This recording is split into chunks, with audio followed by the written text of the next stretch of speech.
నేలతల్లి లైవ్ ప్రోగ్రామ్కి స్వాగతం. వ్యవసాయంపై ఆసక్తి ఎంతోమంది యువకులు కూడా సాగులోకి వస్తున్నారు. కానీ అనుకున్నంత స్థాయిలో దిగుబడులు సాధించలేక నిరాశకు గురవుతున్నారు. ఇందుకు కారణం భూమిలో సారం లేకపోవడం. మరి రైతు ఈ పరిస్థితి నుండి ఎలా బయటపడాలి? మన భవిష్యత్ తరాల కోసమైనా నేలతల్లిని ఎలా సంరక్షించుకోవాలన్న అంశంపై చర్చించడానికి ప్రకృతి వ్యవసాయ నిపుణులు షేక్ హుసేన్ గారితో పాటు అనుభవజ్ఞులైన రైతులు కూడా హెచ్ఎంటీవీ స్టూడియోలో లైవ్లో రెడీగా ఉన్నారు. పంట ఏదైనా సరే ఆ నేల సారాన్ని పెంచుకుంటూ మంచి దిగుబడులకు కావలసిన సాగు సమాచారాన్ని తెలుసుకునేందుకు రైతులకు ఏదైనా సందేహాలుంటే ఇక్కడ స్క్రీన్పై కనిపించే నంబర్లు కాల్ చేయండి. నమస్తే హుసేన్ గారు. నమస్తే. ముందుగా ఈరోజు మనం నేల సారవంతం గురించి మాట్లాడుకుంటున్నాం. దీనికి సంబంధించి కొంతమంది రైతులు నిపుణులు వాళ్ళ అభిప్రాయాన్ని ఒక వీడియో ద్వారా చెప్పబోతున్నారు. వాటికి సంబంధించి ఒక చిన్న వీడియో చూద్దాం. ముందుగా నియంత్రకాలని ఉన్నాయి, biological control measures, trichoderma viride, Pseudomonas లాంటివి కావాలి. తర్వాత ఈ గో ఆధారిత వ్యవసాయాన్ని కూడా ఇంకొకటి ఏంటంటే పచ్చిరొట్ట ఎరువులు, గ్రీన్ మ్యాన్యూరింగ్ అనే దానికి కూడా బాగా ప్రాచుర్యంలోకి తీసుకురావాలి. పంట వ్యర్థాలను కూడా కాలబెట్టకుండా కలియదున్ని ఏదైతున్నదో రైతుకు అవగాహన కల్పించి భూసారాన్ని కాపాడుకుంటూ ఒకటేసారి మార్పు రావాలి అంటే కూడా కాదు.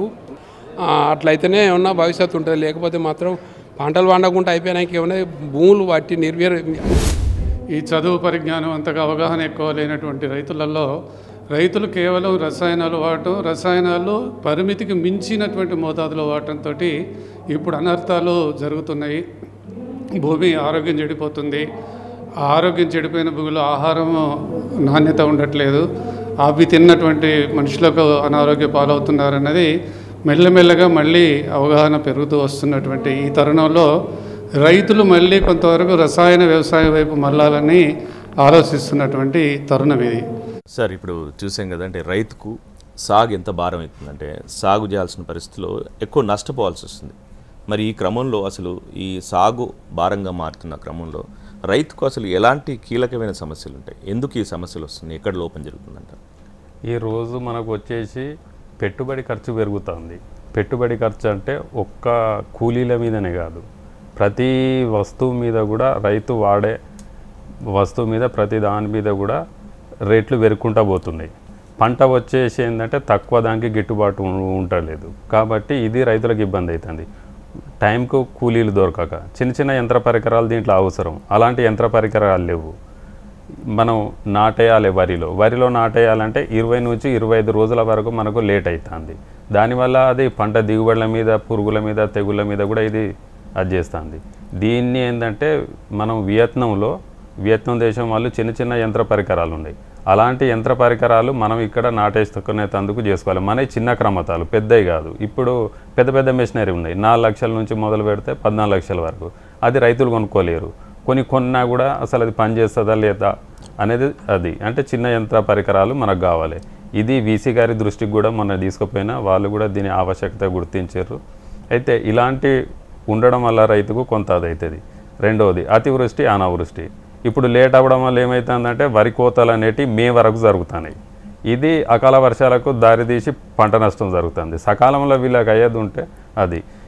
ఇప్పుడు రైతులు ఏ రైతైనా కూడా ఆ వ్యవసాయం నుంచి బయటికి రావాలనే చూస్తారు. ఎందుకంటే దాంట్లో ఆదాయం తక్కువ ఉంది, పెట్టుబడి ఖర్చు ఎక్కువ అవుతుంది. కాబట్టి వీళ్ళకు ఈ సమస్యను అధిగమించాలంటే ఇన్ టైంలో వీళ్ళకు పనులు పూర్తి కావాలంటే నాటేసే కాడ నుంచి మొదలు పెడితే కోతల వరకు. కోతలకు మెషిన్లు ఉన్నాయి కానీ నాటేసుడు ఇబ్బంది. ఇలా మొక్కజొన్నలో, పత్తిలో, ఇలా ప్రతి ఒక్క దాంట్లో చూసుకున్నదే. ఇప్పుడు వేరే రాష్ట్రాల నుంచి వచ్చి కూలీలు వేయడం, నాట్లు, అది కొంతవరకు మనకు అది అవుతుంది. వాళ్ళు రేపు రాని రోజు ఇంకా భారం అయిపోతుంది. కాటన్ చూసుకున్నా కూడా, ఏ పంట చూసుకున్నా కూడా పెట్టుబడి అనేది ఫస్ట్ పెరుగుతుంది. అన్నీ కూడా రైతు ఈరోజు కొంటాడు మార్కెట్ నుంచి. ఇంతకుముందు ఏంటంటే కొన్ని విత్తనాలైనా అవైనా అది చేసుకునేది. పురుగు మందుల వాడకం, ఎరువుల వాడకం కూడా ఇదంతా కూడా మనకు ఎక్కువ అవుతుంది. కాబట్టి రైతు గిట్టుబాటు ధర అనేది ఇంకా పెరిగేది ఉంటే అప్పుడు కొంతవరకు నిలదొక్కునేందుకు అవకాశం ఉంటుంది. మీరు అన్నట్టు వ్యవసాయానికి సంబంధించిన కూలీల కొరత ఎక్కువ ఉంది. వ్యవసాయానికి సంబంధించిన పనులు చేసే వాళ్ళ సంఖ్య ఎందుకు ఇట్లా జరుగుతుంది? దాంతోపాటు అసలు ఒకవేళ మళ్ళీ వ్యవసాయానికి అంటే పూర్వం రోజుల్లో ఎక్కువ వ్యవసాయం మీద ఆధారపడేవాళ్ళు. మామూలుగా ఏదైనా రోజు పని వ్యవసాయం చేసేవాళ్ళు. కానీ ఇప్పుడు ఎందుకు అట్లాంటి మార్పు వచ్చింది?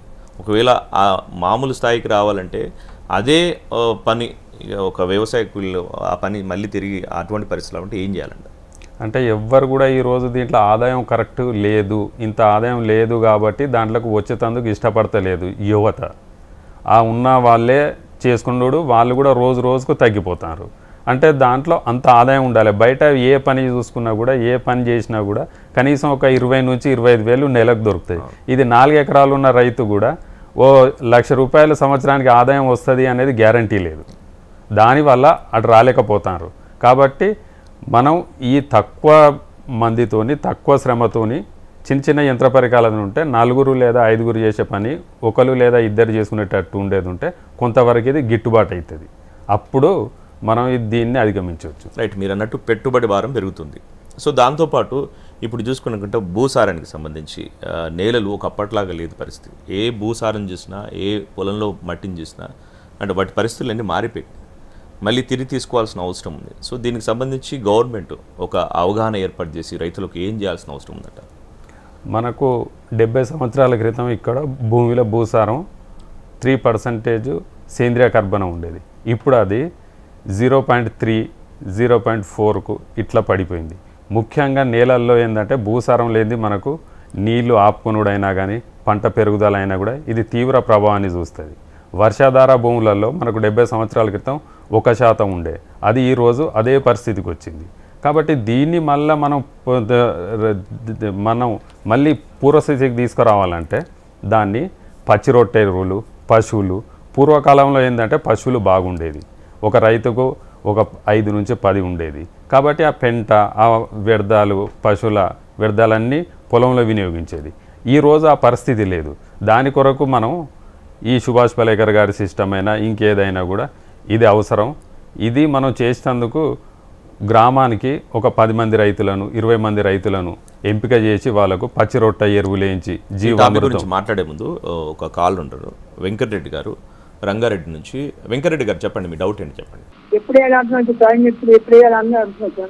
పత్తి విత్తనాలకు సంబంధించి ఎప్పుడు వేయాలి, కాలం వేసే టైం అంటే మనకు జూన్ లేదా జూన్ నెలలో 14-15 మధ్యలో, అప్పుడు మనకు వర్షాలు పడ్డ తర్వాత, మనం ఒక 2 వర్షాలు పడ్డ తర్వాత మనం విత్తుకోవాలి. ముందే ఒక వర్షానికి అయితే ఉంటే మళ్ళీ వర్షాలు రాకుంటే ఇబ్బంది అవుతుంది. కాబట్టి మీ ప్రాంతంలో డెఫినెట్ 2 వర్షాలు పడ్డ తర్వాత విత్తుకోవడం బెటర్. Okay, right. ఇప్పుడు భూసారం గురించి మాట్లాడుకున్నాం. సో దాని గురించి గవర్నమెంట్ ఏం చేస్తే బాగుంటుంది, ఎక్కడ ఫెయిలియర్ జరుగుతుంది గవర్నమెంట్? ఇది మనం విచ్చలవిడిగా ఎరువులు, పురుగు మందుల వాడకం వల్ల భూమిలో భూసారం అంతా తగ్గుకుంటూ వచ్చింది. భూమికి మనం తీసుకుంటాము కానీ మళ్ళీ ఇస్తలేవు, ఆ పరిస్థితి లేదు. ఇంతకుముందు ఒకటే పంటలు ఎక్కువ వేసేది, మళ్ళీ 2 పంటలు వేసేది. అలాంటిది ఈ పరిస్థితిలో ఒకటే పంటకు పోయినారు రైతులు. కాబట్టి అది క్రమక్రమంగా తగ్గుకుంటూ వచ్చింది భూసారం. తగ్గుకుంటూ వచ్చే వరకు ఏంటంటే భూసారం తగ్గినప్పుడు ఏంటంటే పంటలు తక్కువ వస్తానని వీళ్ళు ఎరువులు ఎక్కువ వాడుకుంటారు, రసాయన ఎరువులు ఎక్కువ వాడుకుంటారు. మీరు దాన్ని మనం అధిగమించేందుకు పచ్చిరొట్ట ఇలాంటి పంటలతో పాటుగా ప్రభుత్వం దీన్ని ఏం చేయాలంటే ఒక ప్రాజెక్టు చేపట్టాలి, పైలట్ ప్రాజెక్టు. దీన్ని మేము మొన్న తెలంగాణ వ్యవసాయ కమిషన్ చైర్మన్ కోదండరెడ్డి సార్కి కూడా ఒక వినతి పత్రం ఇచ్చినాం. వాళ్ళు కూడా అదే చెప్పారు, రాష్ట్ర ప్రభుత్వానికి రాస్తామని.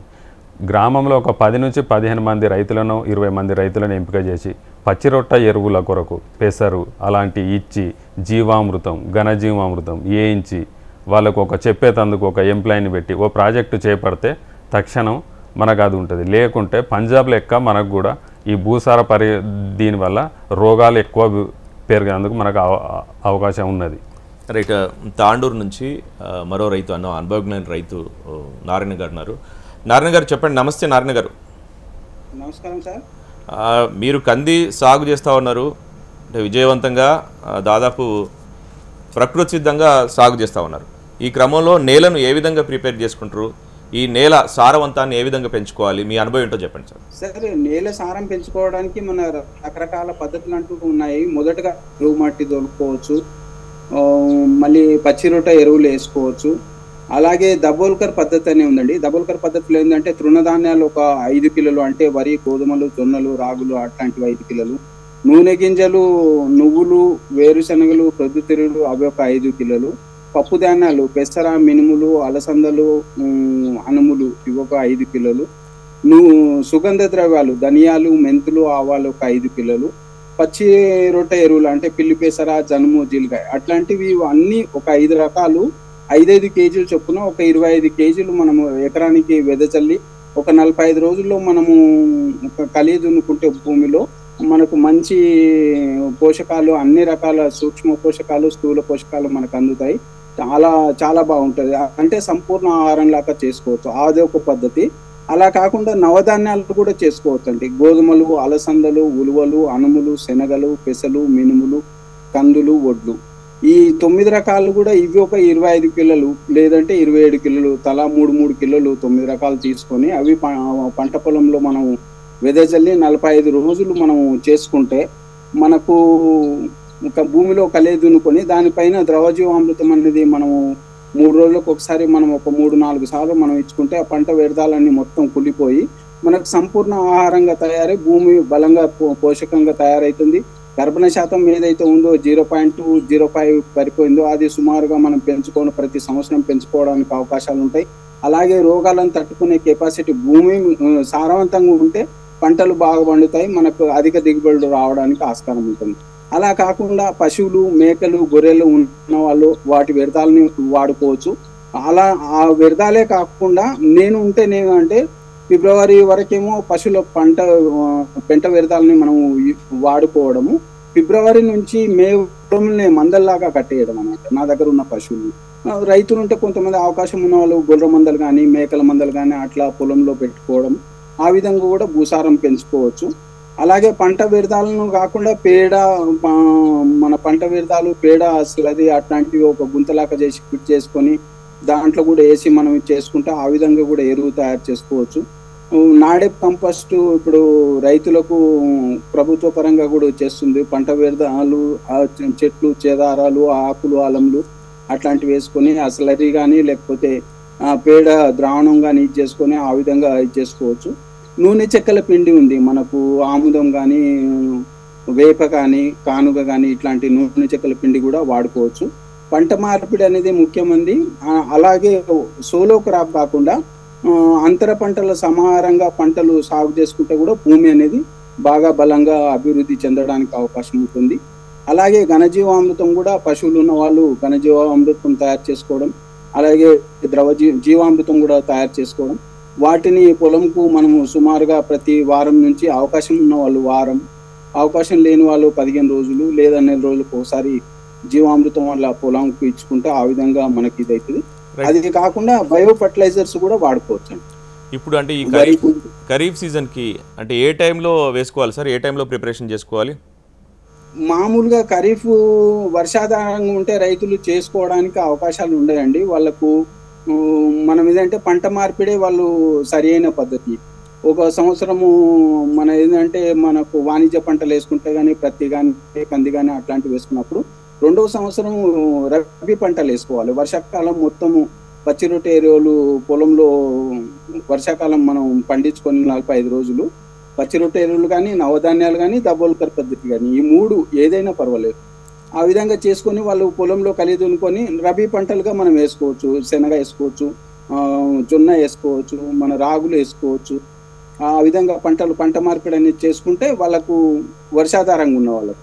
అదే నీటి వసతి ఉన్న వాళ్ళు ఉంటే ఫిబ్రవరి నెలలో మనం అట్లా పచ్చి రొట్టె ఎరువులు కానీ ఈ దబోల్కర్ పద్ధతి కానీ ఈ నవధాన్యాలు కానీ మూడిట్లో వీటికి అవకాశం ఉంటే వాటిని ఫిబ్రవరిలో వేసుకుని 45 రోజుల్లో మనము వాటిని కలిగి దున్నుకొని దానిపైన ద్రవజీవామృతం 3 రోజులకు ఒకసారి ఒక 3 సార్లు ఇచ్చి మనం ఇది చేసుకుంటే మన భూమి అనేది సారవంతం బాగా పెరుగుతుంది. ఇప్పుడు హుస్సేన్ గారు, నారాయణ గారు చెప్పినట్టు ఏదైతే జీవామృతం ఘనజీవామృతం సంబంధించి ఎట్లాంటి మార్పు వస్తుంది మట్టిలో, నేలలో? ఇప్పుడు ప్రకృతి వ్యవసాయంలో ఇది చాలా ఇంపార్టెంట్ కదా, ఎట్లాంటి మార్పు వస్తుంది? ఒకటి ప్రిపరేషన్ ఏంటి, దాని గురించి ఇంపార్టెంట్ అంటే అయితే రైతు సోదరులు ఏం చేస్తారంటే ఈరోజు ఎరువులు, పురుగు మందులు, విత్తనాల మీదనే దృష్టి పెడతారు, భూమి మీద దృష్టి పెడతలేరు. భూమిలో సేంద్రియ కర్బనం పెంచుకోవాలి. ఫస్ట్ సేంద్రియ కర్బనం పెంచాలంటే మనకు పశువులు ఎక్కువ లేవు. సుభాష్ పాలేకర్ గారి సిస్టంలో ఒక ఆవుతోని మనం 4-5 ఎకరాలు చేసుకోవచ్చు. కాబట్టి దాన్ని మనం ఈ రసాయన వ్యవసాయం చేసినా ప్రకృతి వ్యవసాయం చేసినా ఏది చేసినా కూడా ఆ రైతులు 8 నుంచి 10 రోజులు లేకుంటే కనీసం ఒక 15 రోజులకు ద్రవజీవామృతం ఇది ఇచ్చుకోవాలి. ద్రవజీవామృతం ఏంటంటే సూక్ష్మజీవులు ఉంటాయి. ఆ సూక్ష్మజీవులు ఏం చేస్తాయంటే అక్కడ ఉన్న పోషకాలను మొక్కకిస్తాయి. ఇవి బతకాలే, ఇవి అదంటే దానికి ఆ సూక్ష్మజీవులు కూడా ఎప్పటికీ బతకాలి అంటే దానికి మనం పచ్చి రొట్ట ఎరువు లాంటివి వేస్తే దానికి ఒక ఆహారం లెక్క ఆవాసం లెక్క ఏర్పడుతుంది. ఈ ద్రవజీవామృతం కూడా మనం 200 లీటర్ల నీళ్లు, 10 లీటర్ల ఆవు మూత్రం, 10 కిలోల ఆవు పేడ, కిలో బెల్లం, కిలో పప్పుల పిండి, కిలో అడవి మన్ను ఇవన్నీ ఒక డ్రమ్ము లేదా సిమెంట్ కుండీలో వేసి 2 రోజులు పులియబెట్టాలి. ప్రతి 20 నిమిషాలకు ఇవి సూక్ష్మజీవులన్నీ రెట్టింపు అవుతాయి. కొన్ని వేల లక్షల కోట్ల రేట్ల అదైతాయి. ఒక దేశవాళీ ఆవు పేడలో ఇది దేశవాళీ ఆవులనే తీసుకోవాలి, మనం వేరే దీంట్లో పనిచేయి. అయితే ఇది ఒక ఆవు ఉంటే 4-5 ఎకరాలు రైతు ఈజీగా చేసుకోవచ్చు.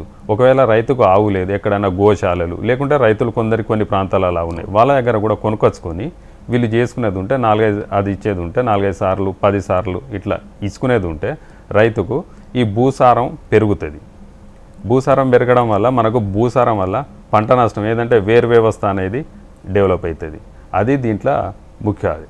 అయితే దీనికి జీవామృతం ఏం పని చేస్తుంది అని అంటే మళ్ళీ కరగకుండా ఉన్న పోషకాలన్నీ కూడా కరిగించి మొక్కకి. జీవామృతం సంబంధించి పనితీరు గురించి మాట్లాడే ముందు ప్రస్తుతం వికారాబాద్ నుంచి రామకృష్ణ గారు ఉన్నారు. రామకృష్ణ గారు చెప్పండి, మీ డౌట్ ఏంటో చెప్పండి. హుస్సేన్ గారు. ఇప్పుడు మన ప్రభుత్వము ఆర్గానిక్ పైన అవగాహన కల్పించాలి సార్ ప్రభుత్వం. అవును సార్. రాను పాడి వరకు కూడా తగ్గిపోయింది. ప్రభుత్వము వ్యవస్థనే మార్చాలి అసలు యాక్చువల్గా. అసలు ఒకప్పుడు పురుగు అనేది ఉంటుందంటే పశు సంపద ఎక్కువ ఉండేది, ఆర్గానిక్ అనేది భూమిలో ఎక్కువ కలిసిపోయేది. అప్పుడు ఏమవుతుందంటే మనకు రసాయనిక పదార్థాలు రసాయనిక ఎరువులు తక్కువ వాడేది. భూమి అనేది నీటిలో ఉండి వేరు వ్యవస్థ గట్టిగా ఉంటుంది. ఆ ప్రభుత్వం పైన అక్కడ గట్టిగా మన ప్రభుత్వం ఫోకస్ చేసి రైతులకు అవేర్నెస్ చేయాలి, అప్పుడే మార్పు వస్తుంది. అయితే రామకృష్ణ గారు చెప్పినట్టు ఏంటంటే ఇప్పుడు ఐకార్ కూడా 3 సంవత్సరాల క్రితం జీవో ఇచ్చింది. సుభాష్ పాలేకర్ సిస్టంలో డెమోలు ఇవన్నీ చేయమని కేవీకేలకు, వ్యవసాయ పరిశోధన కేంద్రాలకు, యూనివర్సిటీలకు. వాళ్ళు ఎంతవరకు చేసారు ఏంటిదని కదా. ప్రతి వ్యవసాయ పరిశోధన కేంద్రంలో ప్రతి కేవీకేలో ఒక 2 నుంచి 4 ఎకరాలు అక్కడ పండే పంటలు కేవలం సుభాష్ పాలేకర్ సిస్టమే కాకుండా మిగతా సిస్టమ్స్ ప్లస్ ఈ కెమికల్ చేసేది ఎట్లా పెరుగుతానో ఏంటిదని దీన్ని ప్రత్యేకంగా డెమోలు ఏర్పాటు చేయవలసిన అవసరం ఎంతైనా ఉంది. అందరు కూడా రైతులు కూడా అక్కడి పరిశోధన కేంద్రాలకు, కేవీకేలకు వీళ్ళు పోయి చెప్పవలసిన అవసరం కూడా ఉంది. అంటే ఇటీవల సెంట్రల్ గవర్నమెంట్ అనౌన్స్మెంట్ చేసింది కదా, ఏమని న్యాచురల్ ఫార్మింగ్ సంబంధించి స్పెషల్గా బడ్జెట్ చేస్తుంది. మొన్న రీసెంట్గా ట్రైనింగ్ కూడా చేసినట్టుంది. చేస్తారు. వాలంటరీలో వాటిలలో 500 క్లస్టర్లు ఇచ్చిండ్రు. అయితే ఒక 500 క్లస్టర్లే కాకుండా ప్రతి గ్రామంలో కూడా ఇది ఏర్పాటు చేయాలి. ఫస్ట్ ఏంటంటే ఒక సేంద్రియ వ్యవసాయమే కాదు, కేవలం ఏంటంటే రసాయన వ్యవసాయం చేసేందుకు కూడా రసాయన వ్యవసాయం చేసే రైతులకు కూడా దీన్ని ఇంట్రడ్యూస్ చేయాలి, వాళ్ళతో చేయించాలంటే శిక్షణ అనేది కేవలం కేవీకేలను వ్యవసాయ పరిశోధన కేంద్రాలల్లో లేకుంటే అభ్యుదయ రైతులు చాలామంది చేస్తున్నారు. నారాయణ లాంటి వాళ్ళు చాలామంది అక్కడక్కడ మన రైతులందరూ ఉన్నారు. వీళ్ళంతా నేచురల్ ఫార్మింగ్ చేసేది వాళ్ళ అనుభవాలను తీసుకొని వాళ్ళ ఫీల్డ్లో తీసుకుపోయి రైతులకు చూపించాలి. భూసారం ఎట్లా పెరిగింది, వీళ్ళకు భూసారం ఎట్లా పెంచుకున్నారు, వీళ్ళు ఇప్పుడు ఎంత పర్సంటేజ్ ఉన్నది, లైవ్లో అక్కడ తీసుకుపోయి ఆ సాయిల్ టెస్ట్ వాళ్ళకి చేసి చూపించాలి రైతులకు భూమి ఎట్లుంది. అప్పుడు రైతులు ఆ దిక్కు అరే ఇది బాగుంది నేను కూడా చేయాలని. పశు సంపద ఉన్నది తగ్గుతుంది, రోజు రోజుకు వాస్తవంగా తగ్గుతుంది. కానీ అక్కడక్కడ ఉన్నాయి కూడా రైతులు పెంచుకునేందుకు ఒక ఆస్కారం ఏర్పడుతుంది. దీనివల్ల ఉపయోగం ఉన్నది. చేస్తే బాగుంటుంది రైతులకు కూడా. ఇప్పుడు మీరు అన్నట్టు ఇది అందరి సమస్య. జీవామృతం, ఘన జీవామృతం ఏది రెడీ చేసుకోవాలనుకున్నా ఖచ్చితంగా పశువులు ఉండాల్సిందే. ఇప్పుడు మొదటి నుంచి ప్రకృతి వ్యవసాయం సంబంధించి ఇదే ఇష్యూ, ఇదే సమస్య. సో ఈ సమస్యను అధిగమించాలంటే గవర్నమెంట్ ఏం చేయాలి? రైతులకు వీళ్ళు ఏం చేయాలంటే గ్రామానికి ఒక 10 మందినో 15 మందినో ఎంపిక చేసి ఒక 2-3 ఆవులు కొనుక్కునేందుకు కూడా కొంత అమౌంట్ ఇవ్వాలి. అది కూడా పెద్ద ఖర్చేం కాదు, ఒక 20 నుంచి 25 వేలు ఇస్తే సరిపోతుంది. ఎందుకంటే నాటావులు ఇవి పాలిచ్చే ఆవులు కాదు, నాటావులు కాబట్టి మనకు ఈజీగా దొరుకుతాయి. అట్లా దశల వారీగా చేసుకుంటూ పోవాలి. పప్పుల పిండి, బెల్లం ఇలాంటి ఒక ఎకరానికి వీళ్ళకు పచ్చి రొట్ట ఇవన్నీ కావాల్సినంత ఏర్పాటు చేయాలి. ఎరువులు పురుగు మందు మనకు ఎరువుల కొరకు కేంద్ర ప్రభుత్వం లక్షల కోట్ల సబ్సిడీ ఇస్తుంది. దాంట్లో ఒక 20,000 కోట్లు ఇట్లా దీనికి కేటాయించేది ఉంటే దశల వారీగా మనకు ఒక 10 సంవత్సరాలలో ఇది వస్తుంది. ఫస్ట్ అవేర్నెస్ కల్పించాలి. ఇంతకుముందు కూడా రైతులు ఏం చేసేది, వరి పొలాలలో దోమకాటు బాగా వచ్చింది. వచ్చినప్పుడు వ్యవసాయ పరిశోధన కేంద్రాలు, అభ్యుదయ రైతులు వీళ్ళు కూడా కాలిబాటలు వదిలిపెట్టుకున్నారు. ఫస్ట్ రైతులు దానికి సుముఖంగా లేరు. ఆ తర్వాత దశల వారీగా ఇప్పుడు ప్రతి ఒక్క రైతు కూడా కాలిబాటలు వదిలిపెడతారు. అట్లా ఆ అవేర్నెస్ తీసుకురావాలంటే దానికి ఒక ప్రత్యేకంగా ప్రాజెక్ట్ ఏర్పాటు చేసి దానికి సిబ్బందిని ఏర్పాటు చేసి అది చేయడం వల్ల అది పెద్ద ఖర్చేం కాదు. అది ఓ సంవత్సరానికి 200 కోట్లు 250 కోట్లు ఆదాయం ఉంటే 1,00,000 నుంచి 1,50,000 మంది రైతులతో మనం ఇది చేయించవచ్చు. ఇప్పుడు ఈ సాయిల్ టెస్ట్లకు సంబంధించి మరి జనరల్గా మామూలు కెమికల్ వ్యవసాయం అంటే సాయిల్ టెస్ట్ చేసి ఎంత మోతాదులో ఉందనేది విషయం తెలుసుకుంటాం. కానీ ఇది ప్రకృతి వ్యవసాయంలో చేస్తున్నాం ఆల్రెడీ. సో దీనికి సాయిల్ టెస్ట్ అవసరమేనా? ఇట్లాంటి చేసేవాళ్ళు దీనికి కూడా సాయిల్ టెస్ట్ అవసరం. మనకు భూసారం ఎంత పెరుగుతుంది, ఇప్పుడు ప్రకృతి వ్యవసాయంలో కూడా దీంట్లో ఏంటంటే ఏ పోషకాలు ఎన్ని ఉన్నాయి, దీంట్లో తక్కువ ఉన్నాయి, ఏది తక్కువ ఉన్నది ఎట్లా అని తెలుసుకోవాలి. మనం ఇప్పుడు జ్వరం వచ్చేదంటే ఏం చేస్తాం, డాక్టర్ దగ్గర పోతే ఫస్ట్ బ్లడ్ టెస్ట్ చేస్తారు, ఏది ఎక్కువ ఉంది ఏది తక్కువ ఉంది. సేమ్ దీనికి కూడా అట్లనే ప్రతి సంవత్సరం చేసుకోవాలి. ప్రతి సంవత్సరం కూడా వీలు కాలేదనుకోరు, వీలు కానప్పుడు ఏం చేసుకోవాలి, కనీసం 2 సంవత్సరాలకు ఒకసారైనా చేసుకోవాలి. ఇది తప్పనిసరిగా రైతు చేసుకోవాలి, ఇది బాధ్యత. అయితే దీన్ని రైతులకు దీనివల్ల ఉపయోగం ఏంటిది, చేయడం వల్ల ఏమవుతుంది, చేయకపోతే ఏమవుతుంది అనేది ఇవన్నీ దశల వారీగా వీళ్లకు శిక్షణ ఇచ్చుకుంటా ఒక గ్రామానికి ఒక అభ్యుదయ రైతులను ఒక 50 మందిని ఎంపిక చేసి వాళ్ళను అక్కడ పండే పంటల మీద ఈ భూసారం మీద వీళ్ళ మీద వాళ్ళకు ఒక 2 రోజుల శిక్షణ ఇవ్వాలి. వాళ్ళు వచ్చి ఇంకో 4-5 రైతులకు చెప్తారు. ఇట్లా చెప్పుకుంటూ పోవడం వల్ల ఏంటంటే రైతులకు శాస్త్రీయ అవగాహన వస్తుంది. దీనికి పెద్ద ఖర్చేం కాదు. ఓ 50 నుంచి 60 కోట్లు సంవత్సరానికి ఖర్చు పెట్టేది ఉంటే దాదాపు ఒక 5-6 లక్షల మంది రైతులకు శిక్షణ ఇవ్వచ్చు. ఈ నేల సారం పెంచేందుకు పచ్చి రొట్టెలకు సంబంధించి పచ్చి రొట్టెల ప్రాముఖ్యత ఏంటి, ఇది ఈ అవేర్నెస్ ఏ విధంగా జరుగుతుంది, గవర్నమెంట్ ఏ విధంగా అవేర్నెస్ ఇస్తూ ఉంది ఈ పచ్చి రొట్టెలకు సంబంధించి? ఈరోజు వీళ్ళు గవర్నమెంట్ ఏం చేస్తుందంటే మనకు పచ్చి రొట్టె వేసుకుని కేవలం వరి పొలాలలోనే పచ్చి రొట్టె వేసుకుంటారు. అది కూడా జీలుగా వేరే రాష్ట్రాల నుంచి తెప్పిస్తారు. అది వచ్చి అది చేసే వరకు రైతులకు లేట్ అవుతుంది. ప్రతిసారి పంటకు అందట్లేదని ఒక ఇష్యూ ఉంది. అది ప్రతిసారి ఒకసారి ముందుగానే వస్తాయి, లేకుంటే ఒకసారి తర్వాతనే వస్తాయి, సరిపోయినంత రాకపోవడం ఇవి జరుగుతుంది. అది కాకుండా రైతులు మనం ఏం చేసుకోవాలంటే ఇక్కడనే ఈ వ్యవసాయ పరిశోధన కేంద్రాలలో పెసరు మంచి రకాలు కూడా ఉన్నాయి. మనకు 2 విధాలా ఉపయోగపడుతుంది. పెసరు పంట వస్తుంది, అది మొత్తం మళ్ళీ మనకు డీకంపోజ్ తొందరగా అవుతుంది. ఇది జీలుగా లేట్ అయ్యేది ఉంటే డీకంపోజ్ అవ్వడు కూడా లేట్ అవుతూ ఉంటుంది మనకు. కాబట్టి ఇది తొందరగా డీకంపోజ్ అవుతుంది. దీని కొరకు మనం ఎక్కువగా దాని మీద ఆధారపడకుండా జీలుగా మీద ఆధారపడకుండా ఫస్ట్ మనం పెసర మీద వేసుకోవాలి. పెసర వేసుకోవాలి, పెసర అది చేసుకోవాలి. ప్రతి రైతు కూడా పెసరను ఎట్లా అంటే ఏప్రిల్ 15 కంటే ముందు వేసుకునేది ఉంటే 2 విధాలు ఉపయోగపడుతుంది. ఇటు పంట వస్తుంది, అటు మనకు వచ్చేసి పచ్చి రొట్టెగా ఉపయోగపడుతుంది. ఈ పచ్చి రొట్టె వేయకపోయే వరకు ఏంటంటే ఇప్పుడు వరి పొలాలలో వరి వేసిన దాంట్లోనే మళ్ళీ వరి ఇట్లనే వేసుకుంటూ పోతాం. ఇది పంట మార్పిడి కూడా జరుగుతుంది. 2 విధాల మనకు ఇది ఉపయోగం ఉంటుంది. కాబట్టి మనం ఎక్కువగా ఇది పెసర వేసుకునేందుకే బాగుంటుంది, పెసరకే ప్రాధాన్యత ఇవ్వాలి. మీరు అన్నట్టు పంట మార్పిడి చేసుకోవడం వల్ల కూడా కొంత నేల సారం మారిపోతూ ఉంటుంది. సారం మారిపోతుంది. దీంతోపాటు అంటే రానున్న ఖరీఫ్ సీజన్కి ఏ విధంగా ప్రిపేర్ చేసుకోవాలి, నేలను ఎట్లా ప్రిపేర్ చేసుకోవాలి? మనం ఇప్పుడు వచ్చే సీజన్కి ఏంటంటే ఈ పచ్చి రొట్టె వేసుకునేందుకు ఒక మిరపలా ప్లస్ మనకు కేవలం దీనికే పనిచేస్తుంది, ఏది వరికే పనిచేస్తుంది ఈ టైంలో. కాబట్టి వీళ్ళు ఇది పచ్చి రొట్టె వేసుకొని జీవామృతం 15 రోజులకు 20 రోజులకు ఇట్లా ఇచ్చుకుంటూ పోతుంటే భూమి సారవంతం అవుతుంది. వానపాములు దీంట్లో ఏం చేస్తాయంటే మట్టిని తెచ్చి పైన వేస్తూ ఉంటాయి. ఇవి మట్టిని తెచ్చి పైన వేయడం, అదే మనకు వరి పొలం అయితే ఉంటే నీళ్ళు ఎప్పటికి ఉంటాయి, అప్పుడు కొంచెం రావడం ఇబ్బంది అవుతుంది వాటికి.